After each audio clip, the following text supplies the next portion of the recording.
시작하겠습니다. 하늘에 계신 하나님 아버지 또 함께 모여서 성경 말씀에 대해서 얘기할 수 있는 기회 주셔서 감사합니다. 함께하는 시간 축복해 주시고 오늘 또 함께 들으신 분들 축복해 주시고 우리가 성경을 좀 더 폭넓게 볼 수 있도록 도와주세요. 예수님의 아멘. 이름으로 드렸습니다. 아멘. 아멘. 아멘. 네. 이렇게 다들 와주셔서 감사하고요. 그러니까 음, 오늘 이번 계획은 오늘은 이제 구약을 보고 그리고 이제 나중에 끝에서 이제 제가 이번 1년 동안 뭘 했는지 이제 보고를 해드리고 싶고요. 내년은 그 올바른 신약 이해를 얘기하고, 그 다음에는 성경 읽는 방법, 그리고 이제 5일 날은 우리가 계시록으로 보는 초점에 대해서 얘기를 나눌까 합니다. 오늘은 이 성경 볼 때 많은 분들이 대부분 성도님들이 이 성경 읽는 거에 대해서 이 적자생존으로 생각하시는 분들이 많아요. 이게 무슨 뜻이냐면 성경을 굉장히 복잡하게 생각하시기에 진짜 그러니까 굉장히 그러니까 헌신하고 굉장히 희생적인 생각으로만 성경을 봐야지만 이해할 수 있다고 생각하시는 분들이 많아요. 왜냐하면 그냥 복잡해 보이고 너무 지루할 때가 많아요. 근데 그거는 뭐가 잘못된 거예요. 왜냐하면 복음은 모든 사람들에게 주어져야 된다는 거 말이에요. 근데 많은 분들은 성경을 이렇게 힘들고 그러니까 진짜 막 완전히 헌신하지 않으면 그러니까 그냥 읽는 것도 힘든 그런 생각 많이 하시죠? 그리고 영어로는 이 sink or swim이라는 게 있습니다. sink or swim. 이거는 그러니까 수영을 배울 때 제대로 배우는 게 아니고 그냥 깊은 데다 애를 던져서 애가 뭐야 수영을 깨닫든지 아니면 어떻게 하는지 배우든지 알아서 배우든지 아니면 그냥 골로 들어가든지 둘 중 하나는 거예요. 근데 이게 그렇게 해서 이제 수영을 배울 수도 있어요. 근데 문제가 그렇게 수영을 배우면 수영을 좋아하기가 힘들어요. 맞아요. 마찬가지로 성경을 볼 때도 그냥 무조건 읽어라라고 하면 뭐 읽을 수는 있어요. 뭐 누구나 글을 읽을 수 있으면 읽을 수는 있잖아요. 근데 이게 그 뭐랄까 그렇게 해서 성경을 막 사랑하게 되는 건 힘들 수도 있어요. 그러니까 우리가 이제 수영을 배울 때 애들이 그러니까 싱크를 쓰면서 그냥 깊은 데 던져가지고 혼자 배우게 하는 애들은 지가 혼자서 굳이 막 매일 수영장에 가서 수영은 안 할 수도 있어요. 그리고 나아가서 그 수영을 하는 거를 가르치는 것도 굉장히 힘들어할 수가 있어요. 근데 수영을 제대로 배운 사람들은 어, 재밌어하고 나중 가서 수영을 어떻게 가르치는지 알 수도 있고 가르칠 마음이 있는 거예요. 왜냐면 자기가 배운 대로 가르쳐 주면 되니까. 하지만 우리 많은 분들은 전도를 할 때 자기들이 뭐랄까 배우는 과정이 굉장히 복잡하고 힘들게 느껴져서 이렇게 나눠주기가 힘들어할 수도 있어요. 맞아요. 맞아요. 근데 성경을 읽는 법을 제대로 배우고 성경의 큰 그림을 제대로 본다면 가르치고 싶은 마음이 생길 수 있고 그리고 그거를 굳이 안 한다 할지라도 계속 읽고 싶은 마음이 생긴다는 것입니다.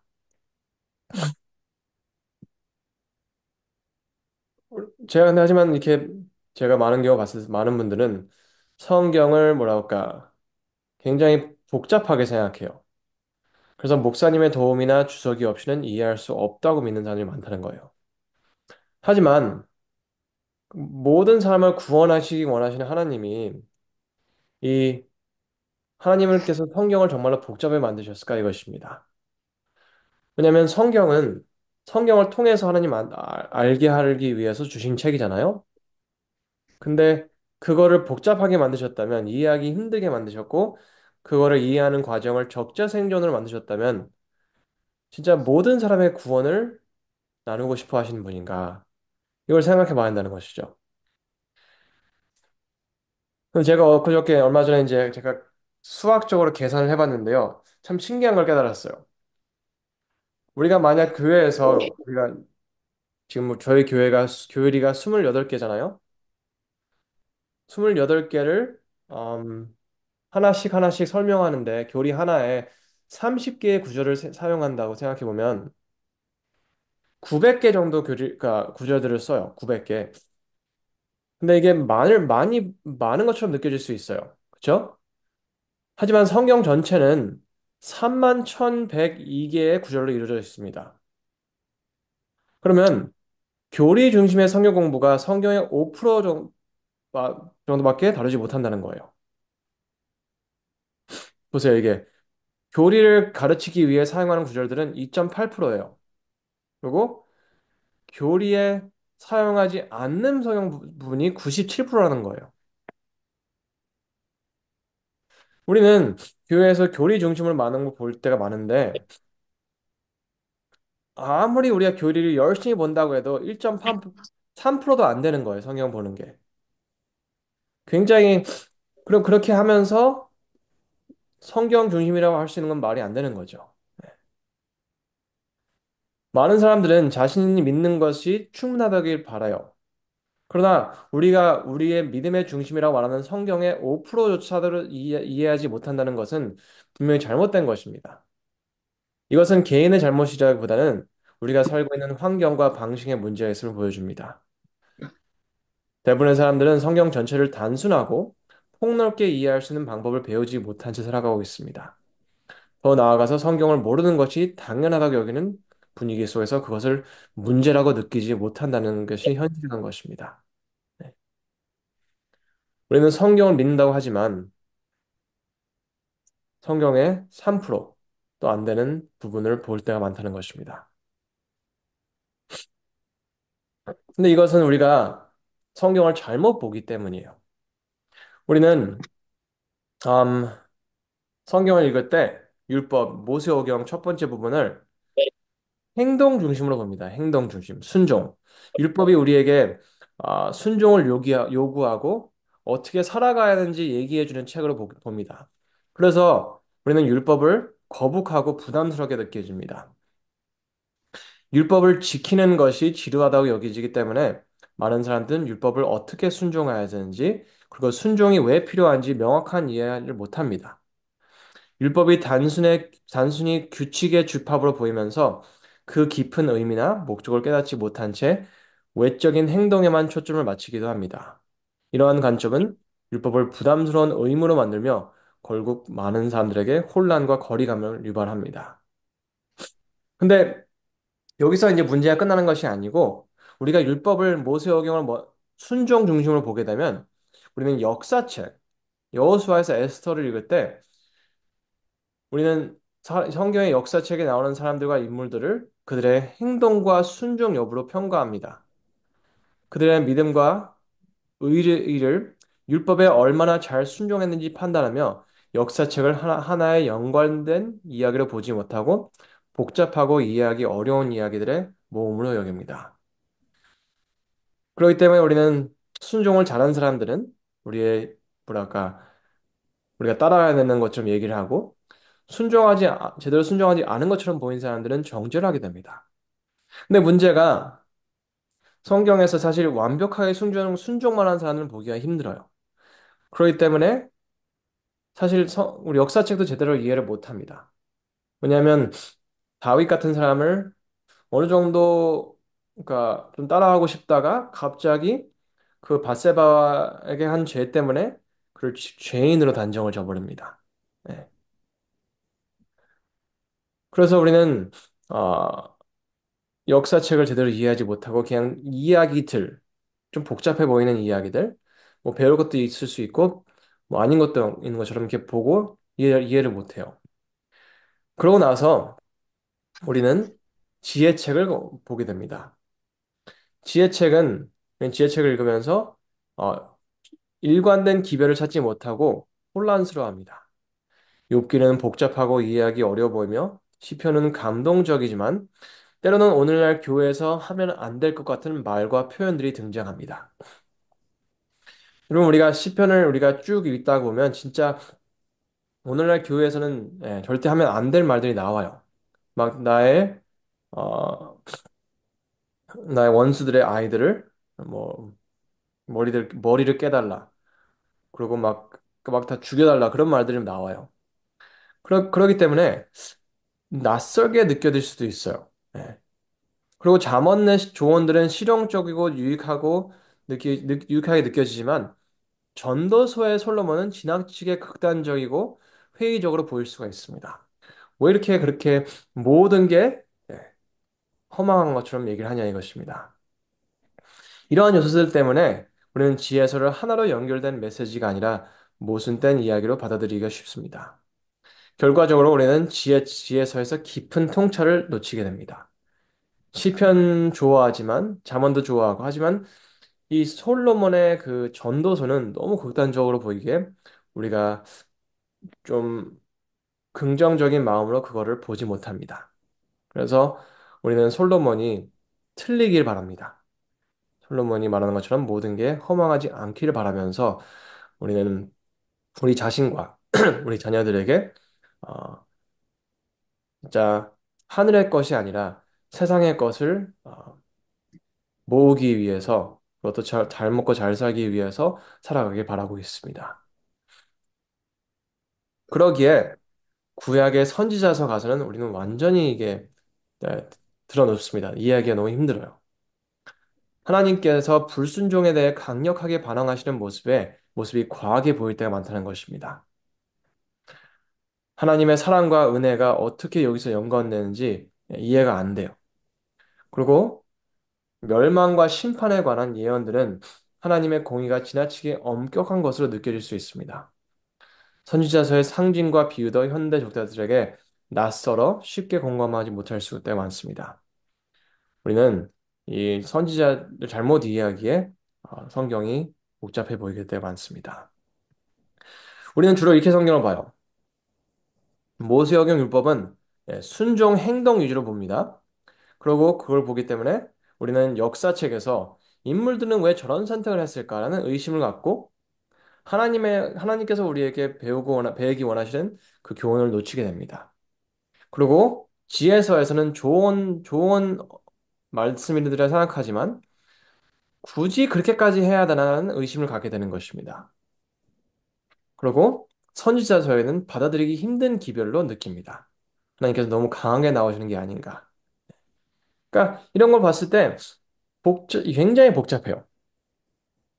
그러기에 우리는 신약에 와서 한숨을 쉬게 됩니다. 드디어 예수님 만나게 되는구나. 복음이 나오는구나. 왜냐면 여기서 우리는 구약에서 복음을 볼 수가 없습니다. 이렇게 보기 때문에. 우리는 너무 성경을 내가 무엇을 해야 하는가? 또 하나님께서 내게 무엇을 요구하시는가에 초점을 맞추어 봅니다. 율법은 순종 중심으로, 역사책은 인물들의 순종과 불순종을 중심으로, 지혜서는 순종의 중요성으로, 선지자는 불순종에 대한 책망으로 해석합니다. 이러한 관점은 성경의 본질적인 목적을 잊게 하고 하나님은 결국 하나님 자체를 놓치게 합니다. 성경은 하나님을 발견하고 그분의 성품과 사랑을 이해하기 위한 책이지만 우리는 이를 단순히 규칙의 모험으로 축소시켜버리는 실수를 범합니다.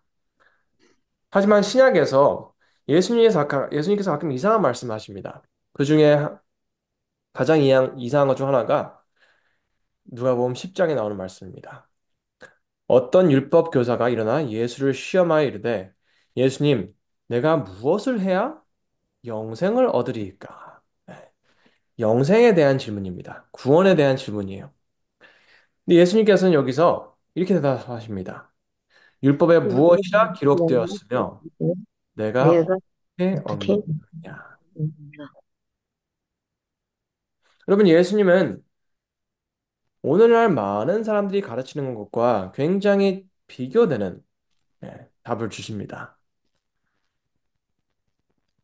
우리 교회 안에서도 많은 분들이 영생을 얻는 데에서는 율법이 필요 없다 가르치고 있습니다.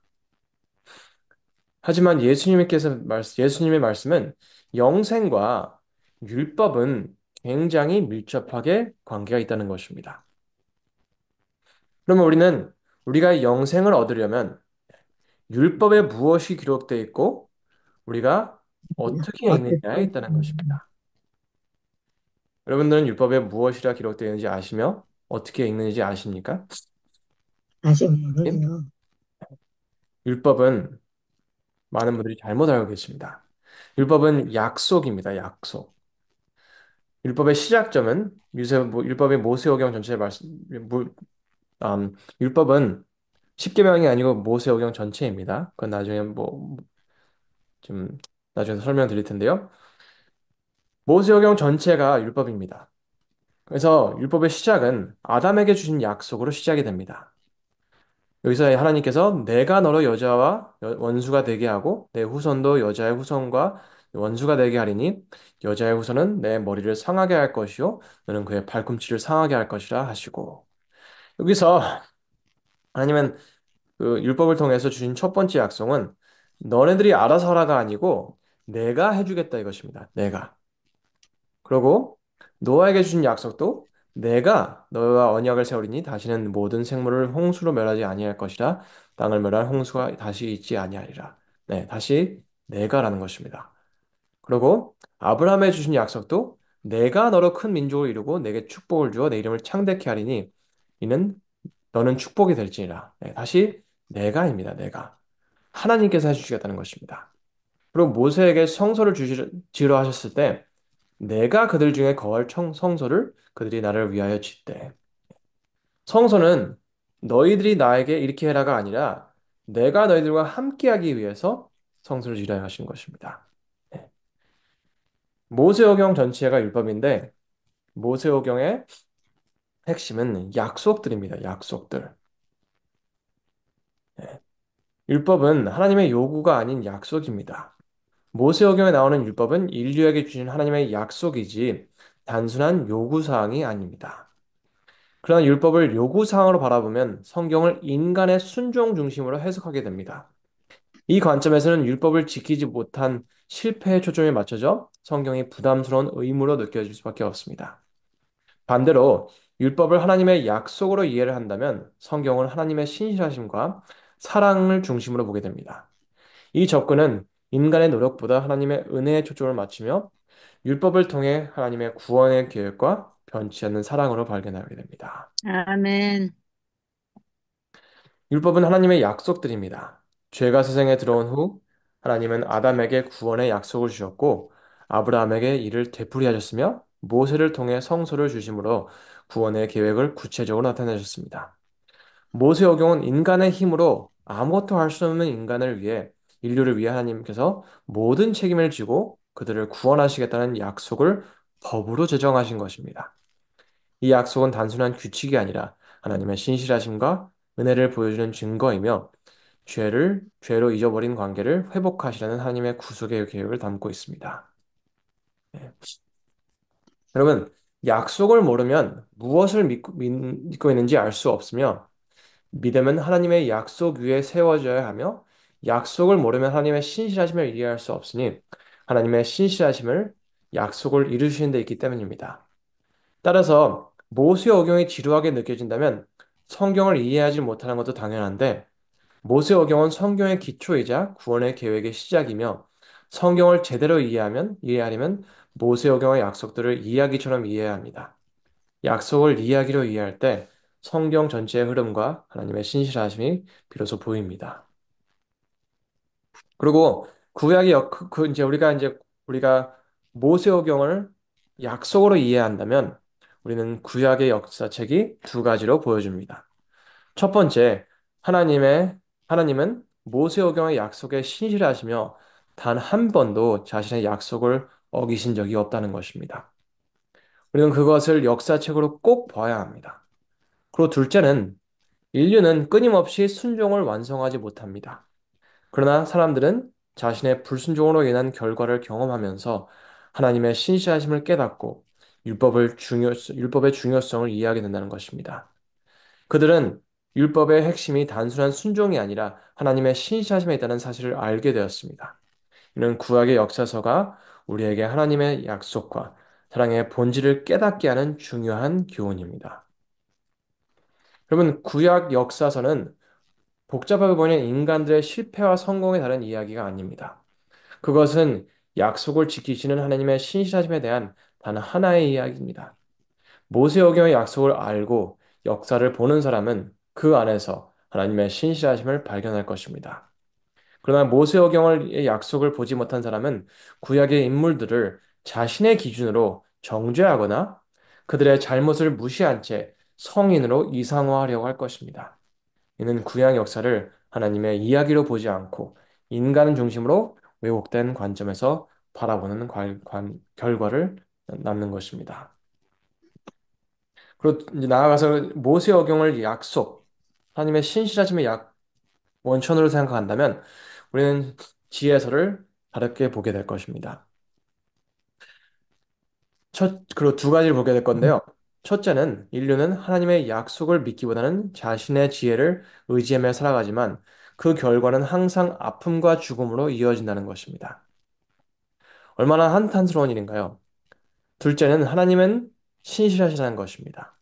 그분은 단 한 번도 자신의 약속을 어기신 적이 없으며 진정한 지혜는 우리의 지혜가 아니라 하나님의 지혜를 신뢰하고 믿음으로 살아가는 데 있다는 것입니다.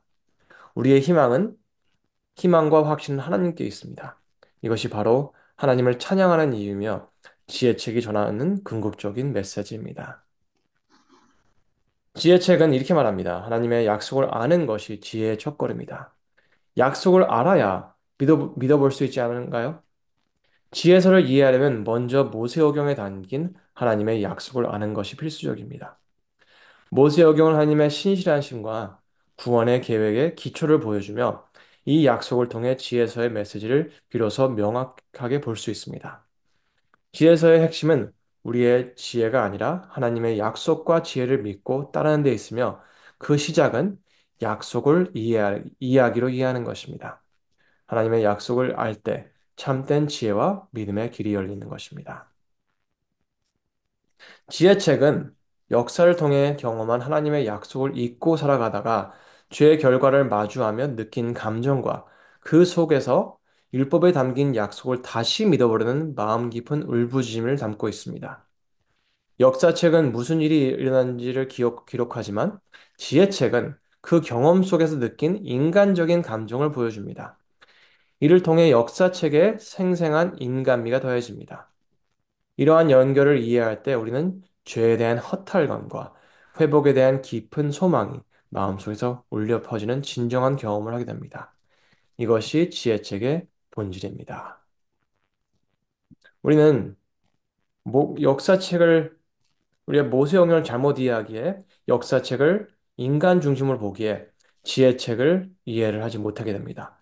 하지만 우리가 모세오경을 약속으로 이해하게 되고 역사책을 하나님의 약속을 지키시는 신실함으로 보게 된다면 지혜책의 그 감정들을 제대로 이해할 수 있다는 것입니다.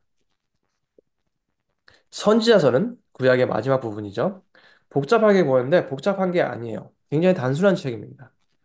선지자서는 모세오경의 약속을 알고도 무시하며 하나님을 배반한 결과로 포로로 잡혀간 유다 백성에게 보내는 하나님의 기별입니다. 모세오경을 모른다면 선지자서의 메시지가 극단적으로 보일 수 있습니다. 하지만 모세오경을 알고 본다면 백성의 배신으로 인해 찢어지는 하나님의 마음을 이해할 수 있습니다. 또한 그 과정에서도 모세오경의 약속이 있기에 그들을 버리지 않으시는 하나님의 크신 사랑이 드러납니다.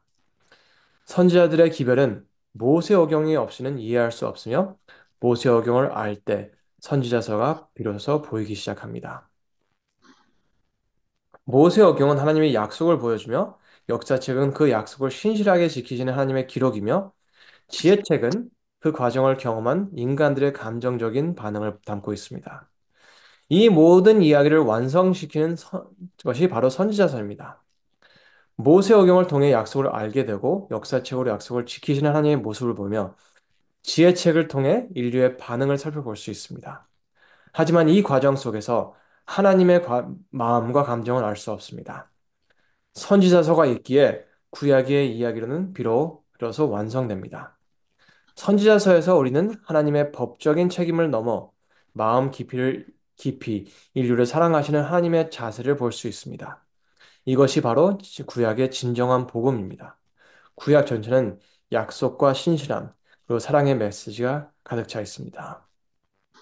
이게 구약의 모습인데요. 모세어경은 약속입니다. 그리고 그 약속을 지키시는 그 모습을 역사책을 통해 볼 수 있습니다. 하지만 이 모세오경의 역사책만으로는 그 모세오경의 그 구약의 깊이를 깨달을 수가 없어요. 그리고 우리가 구약을 통해서 어떤 경험을 할지는 알 수 없다는 것입니다. 하지만 모세오경을 약속으로 알고 역사책을 하나님의 약속 지킴과 인류의 불순종의 결과로 본다면 우리는 지혜책을 역사를 돌아보는 인간의 한탄과 확신을 알 수 있어요. 굉장히 감정적인 표현이 보인다는 거죠. 모세오경을 모르면 약속들을 모르기 때문에 지혜책의 저자들의 한탄의 깊이와 그들의 확신의 원천을 알 수 없습니다. 그리고 우리가 모세오경의 약속과 역사를 하나님의 약속과 약속 지킴과 인류의 불순종으로 본다면 선지자서를 이해하게 되는 것입니다. 왜냐하면 선지자서는 역사를 돌아보는 하나님의 한탄과 에, 확신의 원천, 확신을 볼 수 있습니다.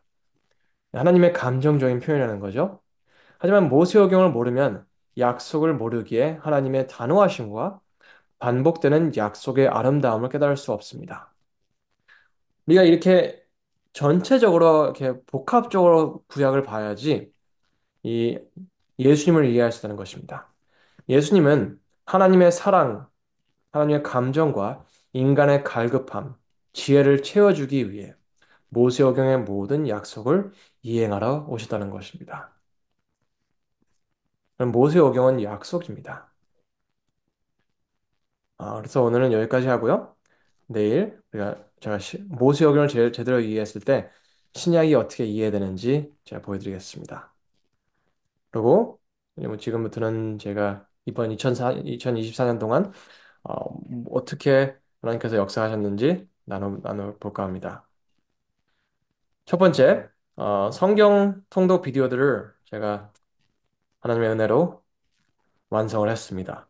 네, 제가 사실 너무 힘들었어요.